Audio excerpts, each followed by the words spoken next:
युवराज मेहता बच जाता अगर एनडीआरएफ की टीम समय पर पहुंच जाती। युवराज बच जाता अगर यूपी पुलिस और प्रशासन, फायर डिपार्टमेंट ने सुस्ती न बरती होती। ग्रेटर नोएडा इंजीनियर केस सबक है सिस्टम के लिए कि किसी की जान इतनी सस्ती नहीं। हमारे लिए भी सबक है क्योंकि हमें तैरना आना चाहिए। आग से बचने के उपाय हमें पता होना चाहिए। हालांकि युवराज ने अपनी दिमाग लगाया था, सिस्टम की लापरवाही की भेंट वो चढ़ गया। लेकिन इस बीच जो अच्छी बात सामने आई वो ये कि सारे हीरो वर्दी वाले नहीं होते। मुनिंदर जाटव जैसे भी होते। वो डिलीवरी बॉय जिसने पूरी कोशिश थी, वो ठंड में जब पुलिस वाले चुपचाप बैठे हुए थे, दूर से ही ठंडे पानी की बात कर रहे थे, तो उसने हिम्मत दिखाई और वो पानी में गया। सॉफ्टवेयर इंजीनियर युवराज मेहता की मौत ने सबको झकझोर कर रखा हुआ है। साथ ही ग्रेटर नोएडा अथॉरिटी की लापरवाही और कामचोरी खुलकर उजागर हुई है। और ये पहली बार नहीं था जब प्रशासन की लापरवाही से किसी की जान गई हो। इससे पहले भी कई मासूमों ने प्रशासन की गलतियों के कारण अपनी जान गंवाई है। आज इस वीडियो में हम आपको डिटेल में युवराज के घुट-घुट कर मरने की सारी जानकारी देंगे। युवराज अपने पिता राजकुमार मेहता का इकलौता बेटा था और बुढ़ापे का सहारा भी। युवराज के काफी बड़े बड़े सपने थे। वो अपने सपने को साकार कर पाता उससे पहले ही उसकी मौत हो गई। वो चाहता था अपना फ्यूचर में वो अपनी बहन के साथ विदेश में शिफ्ट होना चाहता था। वहीं युवराज के पिता उसकी शादी की तैयारियों में जुटे थे, लेकिन अपने नौजवान बेटे को मौत से पिता को बहुत सदमा लगा है। उनकी आंखों के सामने उनका बेटा तड़पता हुआ मर गया। वो लाचार थे क्योंकि उन्हें तैरना नहीं आता था। उन्होंने पुलिस को कॉल किया और पुलिस आ गई।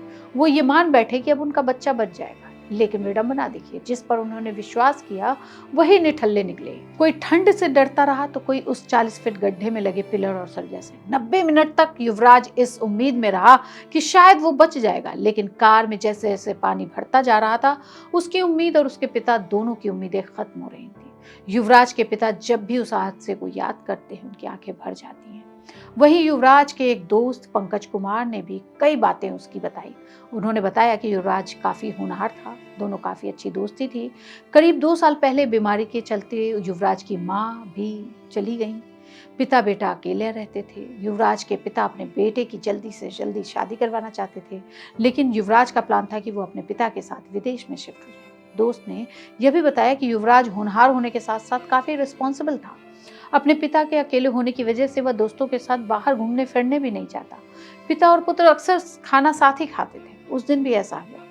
घटना वाले दिन युवराज ने अपने पिता को फोन करके बताया कि वो देरी से घर आएगा। फिर भी वो अपने बेटे का इंतजार कर रहे थे, लेकिन यह इंतजार दुख के सन्नाटों में बदल चुका है। युवराज ने अचानक अपने पिता को फोन किया और बताया कि वह कार के साथ नाले में गिर गया है। इसके बाद युवराज के पिता फौरन मौके पर पहुंचे। उन्हें लगा था कि सरकारी सिस्टम बेटे को बचा लेगी, लेकिन खराब सिस्टम के आगे बेटा अपने पिता के सामने ही मर गया। अब आपको बताते हैं कि उस हादसे वाले दिन क्या क्या हुआ था। 16 और 17 जनवरी की वो दरमियानी रात थी। युवराज गुरुग्राम से घर आ रहा था। कार में उसके कुछ दोस्त भी थे। युवराज ने पहले अपने दोस्तों को उनके घर छोड़ा, उसके बाद वो अपने घर के लिए निकल गया। वह घर पहुंच पाता उसके पहले ही सेक्टर 150 में वो दर्दनाक हादसा हुआ। वहां एक मॉल बनने के लिए बेसमेंट खोदा गया था। उस गड्ढे में पानी भरा हुआ था। उस मोड़ पे 90 डिग्री का वो मोड़ बताते हैं, वहां पे ना स्पीड ब्रेकर, ना रिफ्लेक्टर, ना कोई साइन बोर्ड, कुछ भी नहीं था। धुंध बहुत ज्यादा थी। वो समय ऐसा था कि शब्द नहीं मिल रहे हैं। युवराज ने वो नाला फांदते हुए वो काफी अंदर तक चला गया। गाड़ी अंदर जा चुकी थी। युवराज ने फिर भी मशक्कत की होगी, ये हम सिर्फ अनुमान लगा सकते हैं। उसके पिता भी बता रहे हैं कि उसके पिता फोन आया, वो धड़फड़ाहट में स्कूटी लेके बाहर निकले। स्कूटी रुक गई। उसके बाद उन्होंने सोसाइटी के बाहर अपने बाहर एक गाड़ी खड़ी थी, उबर या ओला वाले रहे होंगे, जो भी रहे, उनसे उन्होंने गुजारिश की, वो उसको लेके चले। वो आगे चले गए किसी और जगह पे जहाँ पे एक और गड्ढा था। मतलब सेक्टर 150 में गड्ढों की खान है। वहां हर कुछ किलोमीटर के बाद एक गड्ढे मिल जाते हैं। प्रशासन सुस्त है, पता नहीं अभी भी जागेगी या नहीं जागेगी। फिर उन्होंने अपने बेटे को फोन किया, बेटे कहाँ हो? तो उसने कहा कि मैं फ्लैश लाइट जलाता हूँ। वहां से वो पैदल चले। पैदल चलते हुए उस जगह पे पहुंचे। उन्होंने देखा कि उनका बेटा जो है वो फ्लैश लाइट जलाए हुए मोबाइल का, और वो उससे बात करते रहे। इस बीच उन्होंने 112 को कॉल किया। पुलिस आ गई 20-25 मिनट बाद। आज भी वो शांति है। वो पुलिस वाले कुछ नहीं कर पाए। उन्होंने आनन फानन में फायर ब्रिगेड वालों को बुलाया। उनके पास भी सुविधाएं नहीं थी। वहाँ के लोग कहते हैं कि सोसाइटी वालों से मदद मांगी गई। एक गलती उनके दोस्त भी बताते हैं। उनके पिता जो जिस सोसाइटी में वो रहते थे उसके वहाँ पे भी हमने बात की। उनके दोस्त ने बताया कि काश उन्होंने अपनी सोसाइटी में भी कुछ लोगों को बताया होता। कुछ वहाँ के गार्ड जो है वो तैराक थे। सोसाइटी में जो सफाई के लिए बड़ी बड़ी रस्सियाँ होती हैं, 10 लोग इकट्ठे होते, कुछ बात बनती और शायद वो बचाया जा सकता। लेकिन अब ये कल की बात हो गई। अथॉरिटी की लापरवाही ने एक युवा को समय से पहले मार दिया है। नेता आ रहे हैं, एसआईटी का गठन हो गया है, सब कुछ हो रहा है, लेकिन राजकुमार मेहता का घर खाली हो चुका है। पहले पत्नी गई, अब बेटा गया। बेटी अभी आई नहीं है विदेश से। कुछ रिश्तेदारों के सहारे वो अभी हैं। काम उनके घर में अभी बेटे के लास्ट क्रिमेशन के साथ जो काम होते हैं वो चल रहे हैं, और इस तरह से वो सारी चीजें उनकी हुई। लेकिन हम आपको बताएंगे उस 12 बजे फोन आया, उसके बाद क्या क्या हुआ ये भी हम आपको भी बताते हैं।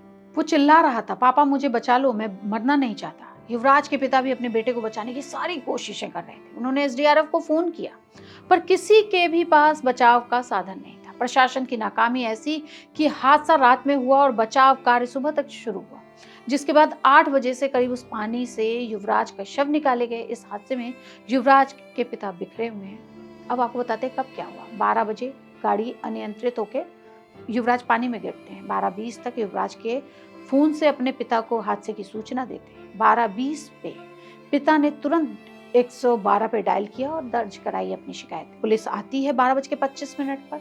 12:41 पे पुलिस फोर्स और दमकल विभाग के लोग कर्मी घटनास्थल पे पहुंच जाते हैं। 12:50 होता है, एसडीआरएफ की टीम घटनास्थल पे पहुंचती है। उसके पास कुछ नहीं होता है, 1 बज चुका होता है, कार में पानी भरना शुरू हो चुका होता है। 1:45 उसकी आवाज आने कम हो जाती है। कोई सड़िया, कोई ठंड, कोई कुछ। पिता बेबस थे। लड़का गुजरता है वहां से, मोहिंदर, वो अब जैकेट पहनता है और उसके अंदर चला जाता है।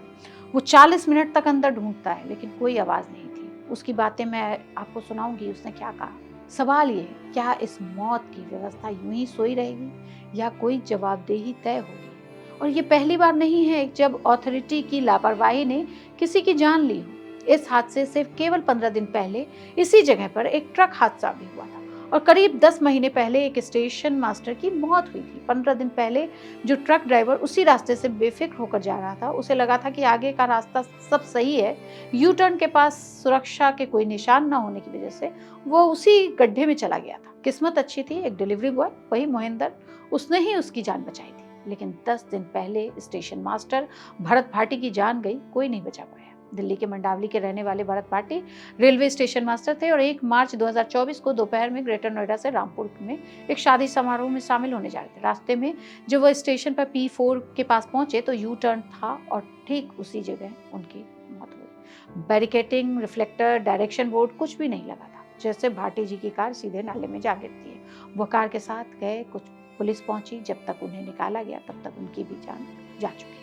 अगर पहले की घटनाओं से सीख लेकर प्रशासन जाग जाती तो आज युवराज की जान बच सकती थी। वही युवराज के साथ हुआ हादसे पूरे सिस्टम को हिलाकर रखा हुआ है। अब जगह जगह एक्शन लिए जा रहे हैं और सुरक्षा के लिए सारे इंतजाम किए जा रहे हैं। साथ ही प्रशासन भी एक्टिव हो गई है, क्योंकि योगी आदित्यनाथ उस पर नजर रखे हुए हैं। इस खबर में बस इतना ही।